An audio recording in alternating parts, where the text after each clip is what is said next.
Hi everyone, this is the video lesson for 5.7 Trig, Identities, Day 1, Part 2.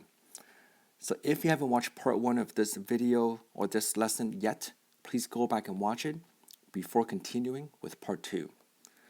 So, example number 4.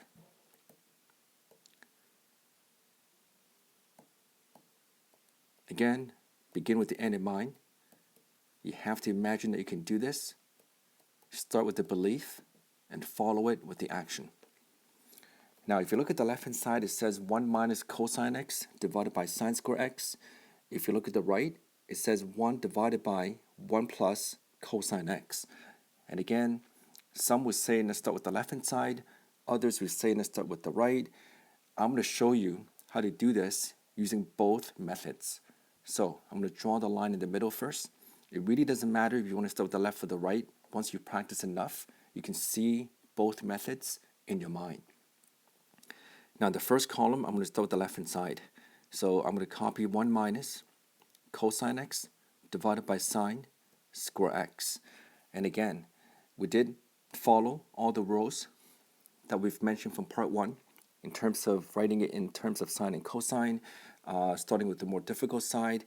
But now, this is no longer the easy example. This is almost into the medium section. So you have to look at the right-hand side and say, well, this is 1 divided by 1 plus cosine x. So notice how all you have is cosine. There's no sine x or sine square x anywhere. So this is probably the best approach, and understand why we're doing this. So instead of writing sine square x, go back and we write this in terms of 1 minus cos square x. If you keep going, think about the top.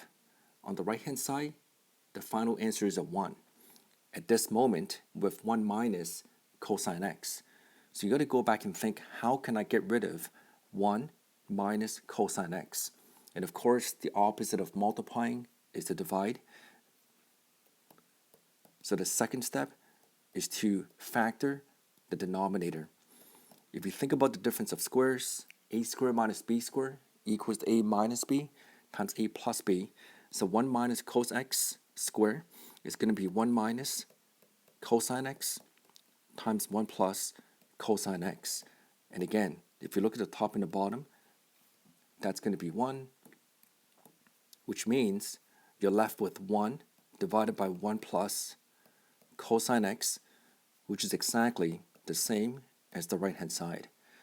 So I think for most students, when you look at this, the first method is very reasonable. The logic should flow. Now, I'm redoing this from the right-hand side. Again, this is a little bit more challenging, but I think it's good for you. Remember, you only improve when you do difficult things. So, ideally, there are 2 ways of looking at this. The first method is you say, okay, I already did this, so if I go in reverse order, that's the answer. That is true, but that's only true if you did it using the left-hand side. And if you haven't done it yet, here's the new mindset. Now, again, remember what I told you in the first part of the video? If you're stuck, if you're lost, if a question is medium or even difficult, the move, that's what I call this at least, you can call this whatever you like, this will help you solve pretty much 99% of trig proofs. Here it is. You know, if you look at the top of the left-hand side, it says 1 minus cosine x. And right now we have 1. So we want 1 minus cosine x, and we don't have it. So the move just means we multiply by what we want. So we don't have 1 minus cosine x, so we multiply by 1 minus cosine x divided by itself. So effectively, you're multiplying it by 1. You're not changing the value of the actual right-hand side. And when you expand this, this is going to be 1 minus cos x divided by, again, instead of factoring using difference of squares, you're expanding it, and a plus b times a minus b is going to be a squared minus b squared, which is 1 minus cos square x. Again, think about the denominator. 1 minus cos square x is the same as sine square x. And now, this is exactly the same as the left-hand side. Let's keep going. Number 5, sine x cubed times cosine x to the power 4 equals to cosine x to the power 4 minus cosine x to the power 6 in brackets times sine x. Again, you pick the more difficult side. So for most students, they will look at this and say, let's start with the right-hand side. So step 1, just copy it. Now, step 2. As always, you really want to begin with the end in mind and reverse engineer. Notice on the left-hand side, you have sine x to the power 3 times cosine x to the power 4. So the exponents are 3 and 4. At this point, we have exponents 4 and 6. So you have to somehow expand this and reduce this either by factoring or by rewriting it in terms of something else. So what I mean is this. If you really look at it, cosine x to the 4, cosine x to the power of 6, there's a common factor of cosine x to the 4. So when you do that, you take out the common factor, cosine x to the power of 4, in brackets, that's going to be 1 minus cosine square x, and you copy this last part, sine x. Now, again, this is something you want to constantly think about. What do you want? What do you have? I want cos x to the 4, and that's exactly what I have right now. So do not rewrite this, just copy. This is what you want. You have it. So this is also implying to you everything else somehow must equal to sine x to the power 3. So by rewriting 1 minus cos square x as sine square x, and you copy the last sine x, now look what happens. Cosine x to the 4, I'm going to copy just in the second spot to keep it in the same sequence.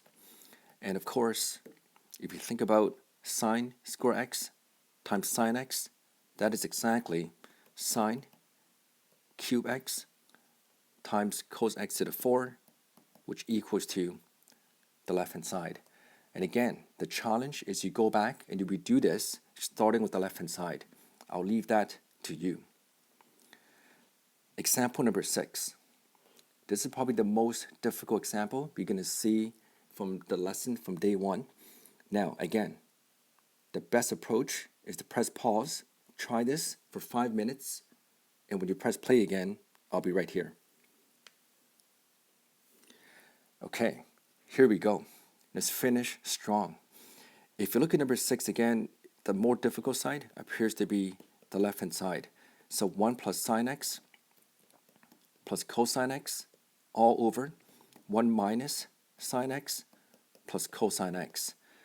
Now again, in case you forgot what I mentioned from before, the most important step is step 5, also known as the move, in any questions that you consider as quote-unquote difficult. It's difficult now, but through practice, it's going to become easy. Or maybe I should say it like this. The question is always difficult, but you became stronger.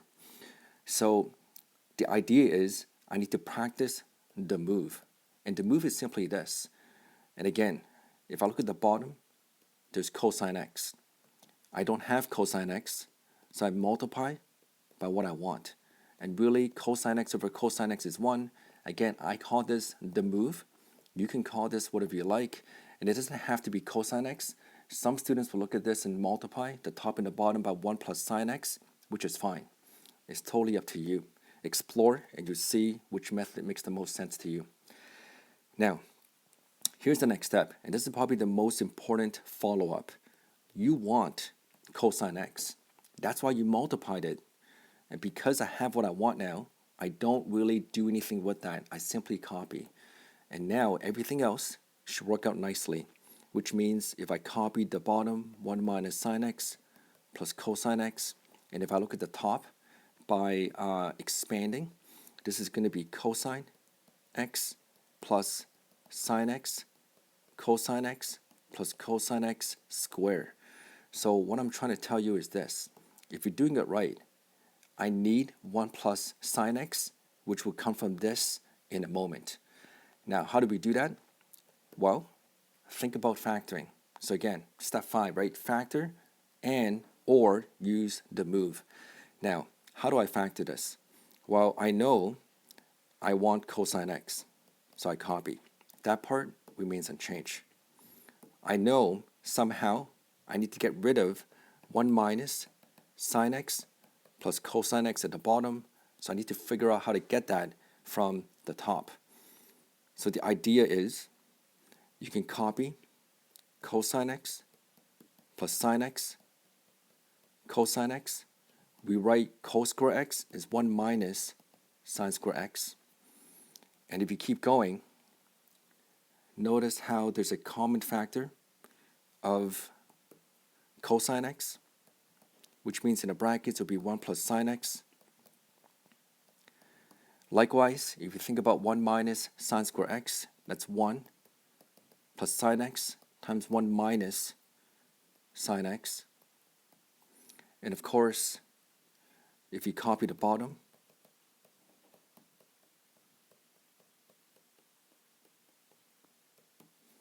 there's a common factor of 1 plus sine x times cosine x plus 1 minus sine x all over the same denominator. And now, look what happens.